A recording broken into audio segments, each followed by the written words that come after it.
What's up everyone, back today with another Elden Ring build. Today we're going to go through my blood-cursed Raptor build. This build is centered around aerial attacks using claw weapons. And it's pretty easy to get started, so you can start playing with this playstyle very early in the game. The first claws that'll be available to you are the hook claws.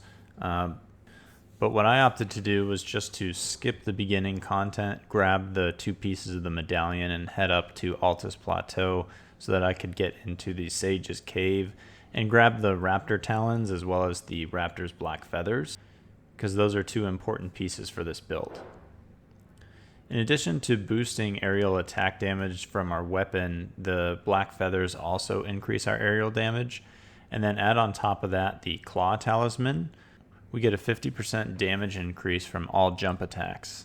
And then on your claws, you'll want the Ash of War Raptor of the Mists, which you get from following Bloody Finger Hunter Euro's questline just after you reach Raya Lucaria Academy. And then for your finger seal, you're going to want the Claw Mark seal. My goal of this build was to have a strength-centered build that sort of follows a beast gameplay type. And the Claw Mark seal is going to scale well off of your strength, so that's why we chose that one, in addition to using a couple bestial incantations. One optional part of this build is using the Cicada dagger as your second main hand weapon, and what you can do is just leave this equipped and then two-hand your Claw Mark seal. And even though you're not technically using the dagger, because it is still equipped, it'll give you another boost to those two bestial incantations. This isn't really necessary because you're not using these spells too often, but when you do need to use them, it's nice to have that little extra bump of damage. Your buffs are also pretty important for making this build work. I use 3 buffs, but if you don't like running a lot of buffs before encounters, the main one that you're going to need is Bloodflame Blade. Bloodflame Blade is going to add 40% of your incantation scaling from your seal to your weapon as fire damage. It's also going to increase bleed status buildup on enemies. And then of course Golden Vow and Fire Grant Me Strength. Between the two of these you're going to get a good damage increase and also a little bit of extra protection, which is really important for this build. We do need to be up close to the enemies in order to deal damage to them because claws don't have a great reach.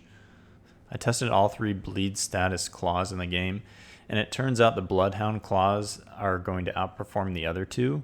But I still wanted to choose Raptor Talons because of their boost to jump attacks, but also because I like the moveset of the Raptor Talons a little better as well, because it allows you to close distance faster with your charged attacks. Overall, it's just a slight loss in damage, but for the added utility, it made sense to go with. You gotta be kidding.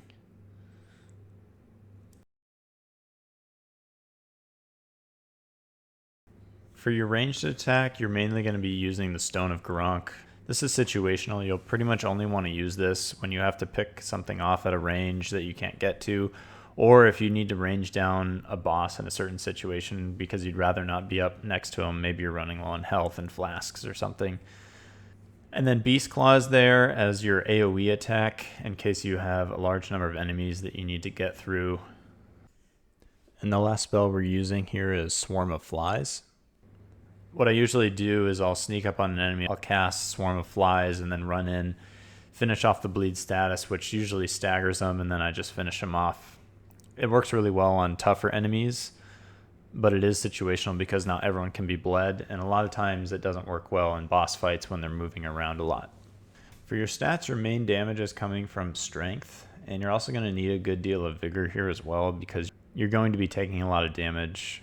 This is a fairly difficult build to play because it requires you to have really good timing and also good positioning for landing your attacks after you successfully dodge the enemy. So at level 100, I have 40 vigor, 20 mind, 17 endurance, 55 strength, 14 dexterity, intelligence we don't care about, 30 faith, and 16 arcane. Keep in mind vigor, endurance, strength, and dexterity are all buffed from Radagon's Source Seal. So yours might be a little bit lower than that if you don't have that talisman.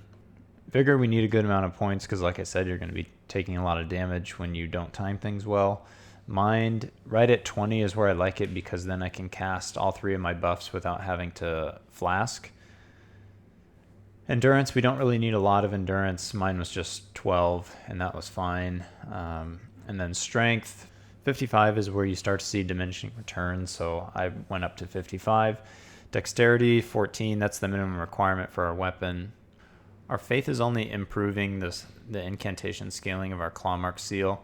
And because your spells are more situational, most of your damage is going to come from your strength.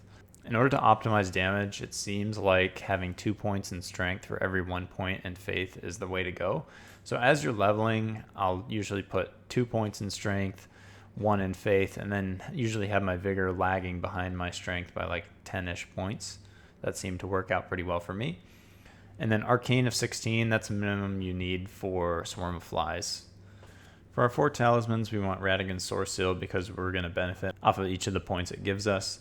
Claw Talisman, of course, because we're executing a lot of jump attacks. The Lord of Blood's Exaltation, because we're going to be bleeding enemies quite a bit. If you're facing a tough boss that can't be bled, you'll want to swap this out for something else. Like Green Turtle Talisman is probably my first runner-up for this spot. You're going to be running around, dodging, and jumping a lot with this build, so stamina recovery is pretty important. This is why the Green Turtle Talisman is probably our first runner-up for our talisman slot, and I'll probably replace it once I get a little higher level and I don't need Radagon's Source Seal anymore. Another option would be to change one of the tiers in your mixed physic for the one that increases stamina recovery. And then because you are taking a lot of damage, I like to have one of my talismans reserved for damage mitigation. So here I'm using the Dragon Crest talisman, but if you're facing like a fire enemy, you'll want to use the talisman that reduces that, or whatever damage type you're trying to mitigate.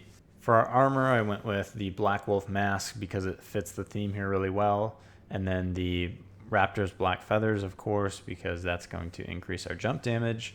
And then your gauntlets and leg pieces can really be anything. I just went with Blide's gauntlets and greaves because they match the set and they're pretty decent as well. For your Wondrous Physic, I typically like to use the Strength Boosting tier and the Opaline Bubble tier. The Opaline Bubble tier is nice because you're going to get hit, you're going to make mistakes, and this one is kind of your first one, is like a get out of jail free card. And if you use it well in the early part of the boss fight, you can get a lot of damage, just sort of swing through their hits, knowing that that first damaging hit you take isn't really going to hurt you. And then the last thing you're going to need is your Ash of War. There's really 2 choices. Bloodhound Step is good in some situations, but most of the time I end up using Raptor of the Mists. Raptor in the Mist plays kind of like a parry, except instead of blocking your enemy's attack, you dodge it. And if they connect with you, it drains some of your FP and mitigates all of the damage, and then you hop up in the air, allowing you to execute a jump attack. This is extremely powerful because it gives you quite a few invincibility frames. Often if the enemy has a horizontal swing, it'll go right over you and it won't use any FP, but if they do connect with you, it gives you an opportunity to really punish them. After you put your Ash of War on your weapon, you're going to want to enchant with the Heavy Affinity because this is going to give you the best damage because we're focusing here on strength. Also, by keeping the Heavy Affinity on it, we can buff it with Blood Flame. Blood Flame feels really strong, even if you don't manage to apply the bleed effect, because it sets them on fire. The flames stay on them for a second or two, and those continue to tick away at their bleed meter. So sometimes they'll hemorrhage even when you're not hitting them. Once you've gotten good at playing this build, you'll absolutely shred through enemies. When I was facing some of the bosses that I had previously had a lot of difficulty with on other builds, I just absolutely demolished them on my first try, which was really unexpected. Typical gameplay when you're out in the open world, you won't use your buffs too often, though when you are facing a tougher enemy, I'd recommend that you buff up with Blood Flame Blade real quick. If your enemy is immune to bleeding, then you could go with either Golden Vow or Flame Grant Me Strength. But most of the times you won't really need this because when you execute your jump attacks and Raptor of the Mists well, you're not really going to need any of these buffs except when you're facing tough bosses. Alright, that's it for this build. Thanks everyone for tuning in, and stick around. I got another one coming out in a little bit.